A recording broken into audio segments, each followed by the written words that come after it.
Hello and welcome to our video on cruising the south coast of Cuba by private yacht.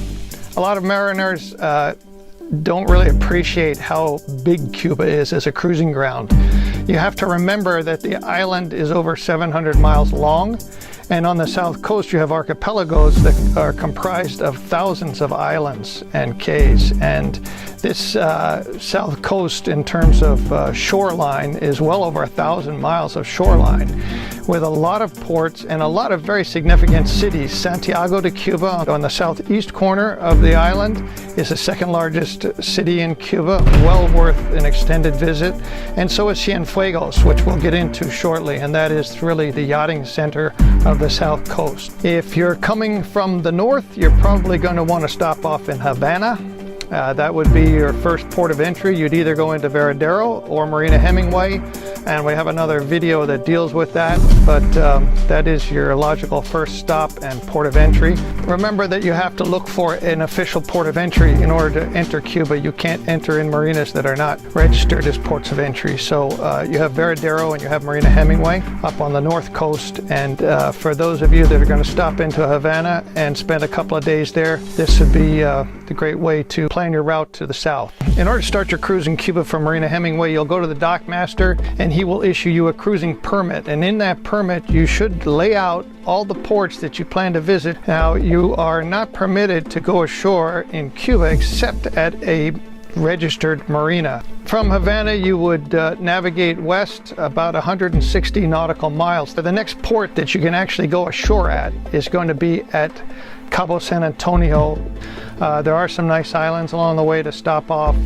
When I say stop off, I mean anchor, take shelter, spend the night. In terms of going ashore, generally, if you find that you do want to go ashore and there is not an international marina, if there is any civilization and the chance of having somebody there in a uniform, the captain should go ashore, or the owner of the vessel, find the person who is in uniform in that village or bit of civilization, and show them your cruising permit. Communicate to them what your intentions are and what you want to do, and you will either get permission to go ashore, or you will be told that you can't go ashore and get back on your boat. Once you have checked into either the Marlin Marina or the Gaviota Marina on the western end, you can go ashore and you can do shore excursions as long as they're in conformance with your U.S. visa in the case of U.S. passport holders, and other nationalities have no restrictions on what they can do. But the western end of Cuba is full of some of the greatest tobacco farms. It also, you can take an overland tour to Vinales, and the Maria La Gorda National Park. It was declared a World Biosphere Reserve by UNESCO. You must dive with a Marlin Marina dive master. This is a government agency that runs all the marinas and runs all the fishing and diving on the island. You can do rendezvous diving, or you can hire a dive master and go off on their boat, whatever works for you. You can snorkel at will, but if you go underwater, you have to do it with a Marlin dive master. From Maria La Gorda, your next port of call would be 90 miles east, and that is Punta Francis on the Isle of Youth. There's a marina there, a Marlin Marina, where you'll clear in. This island was discovered by Christopher Columbus on his second trip to the New World. It's the western end of the Canaries archipelago, which you'll be cruising in as you go further east. It served as a safe harbor for pirates and buccaneers. This island and the waters around it are considered to be one of the most significant dive zones in the world. Its official name is Punta Francis National Marine Park. The primary dive zone is approximately 4 miles by 6 miles long. Has a number of interesting shipwrecks to dive, and again, there are a lot of walls and tunnels and caves to explore there. The next leg of your itinerary will take you from Punta Francis at the Isle of Youth to Cayo Largo, which is going to take you right along the edge of the Canaries archipelago. There are literally hundreds of unspoiled islands on this next 90 nautical mile leg of your trip, and you will find plenty of places to stop off and snorkel. If you want to scuba dive, you can bring along a dive master with you or have them meet you out there. There are places where you have sheltered anchorages to overnight, and it's just magnificent. Within the Canaries archipelago are over 200 shipwrecks from the Spanish times and from and pirates and buccaneers and privateers. You can observe all kinds of birds and wildlife and sea creatures here. The cruise from Cayo Largo to Cienfuegos is approximately 70 nautical miles. And Cienfuegos is a beautiful, well-protected bay, which has been used by navies and seafarers for centuries. Cienfuegos is unique amongst the Cuban colonial cities because it is very much of a French design and French-feeling colonial city. It has a magnificent yacht club and marina within walking distance of the old city. And it is the place that is really the hub of cruisers and yachting on the South Coast. There are 3 bareboat charter companies there that operate catamarans, and it's a wonderful place to make your base if you're going to spend time on the South Coast, because it is full of like-minded people and yachtsmen from all around the world. It's a vibrant cultural city, and it has an airport that at this time has flights from Miami direct. Cienfuegos is a port where you can provision. There's a provisioning company downtown that you can get in touch with when you're there or beforehand and order up whatever it is that you need. They'll deliver it at anchor to your vessel or at the marina tied up. There are also medical facilities here that are set up for visiting tourists. And there's an international airport that currently has direct connections to Miami.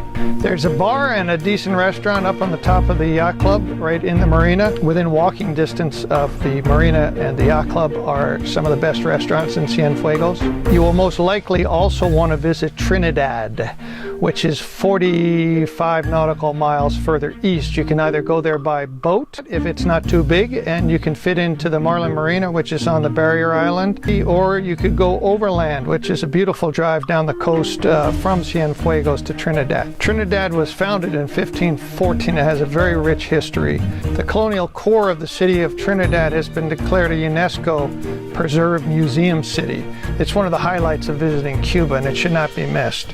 Inland from Trinidad and Cienfuegos is a national park in the mountains.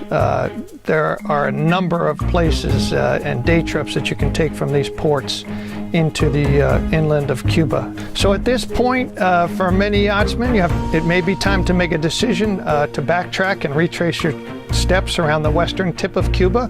As mentioned before, if you're going to go east from Cienfuegos to the eastern tip of Cuba is another 500 nautical miles in a straight line. So this is a serious piece of navigation, but let's go over it in case you decide you want to do that and you have the time and the perseverance to do it. Immediately as you head east out of Cienfuegos, the next part of the archipelago is known as Jardines de la Reina, or Gardens of the Queen. Our advice is when you're in Cienfuegos to talk with the charter boat operators and with the dock master and people at the Marlin Marina, and they will tell you what the latest rules and regulations are in the Gardens of the Queen. But look at your charts, see where the boundaries are, and realize that there is all kinds of diving and cruising outside of the core marine sanctuary at Gardens of the Queen. So let's look at where you can go in. As you go east on the southern coast, you go past Cayo Cinco Balsa, and you get to Cayo Alcatraz Wall. And as you'll see from the insert here, this wall is actually outside of the marine sanctuary on the Cuban government charts. So there's no reason that you can't dive there. There's a channel that goes through here if you wanted to get into the Ana Maria. But if you continue down the coast, the next wall that you can dive that's outside is the Cayo Cachiboca wall dive. You go a few more miles down the coast and you get to the next wall that you're able to dive that's outside of the border. It's 30 miles on. Cabo Las Caguamas, it's called. And now you come to a channel that takes you into the other side of the Jardines de la Reina. And these are areas that you cannot dive that are inside the preserve. However, right outside the preserve, 10 miles in, is Cayo Granada. You can dive there. Going north 7 miles is Cayos Pingues. And actually, this is a big group of islands. And it has a lot of different dive sites, and if you go online you'll see about those. As you get into the big Gulf of Ana Maria and you go 50 miles, this is another marine sanctuary. It has the same protections that Gardens of the Queen have. However, it's available to be dived if you have Marlin guides. Just south of there, there's a couple of other islands that are between 18 miles and 25 miles away, other dive sites in these protected waters. As you continue your cruise and you go around the end of the Gardens of the Queen archipelago, you will be outside of protected water, and you've got about 200 nautical miles to go east there before you get to Santiago de Cuba, which will be your next port of entry. It's a very well-marked entrance, so this is a commercial port. Therefore, they've got deep, wide channels, and it has got plenty of protection from any kind of weather that you'll come across or want to get away from. It's also the second largest city in Cuba, so it has everything that Havana has, but not quite as much. And if you're coming in from the Caribbean, it's a great port of entry. You've got two ways to come in here.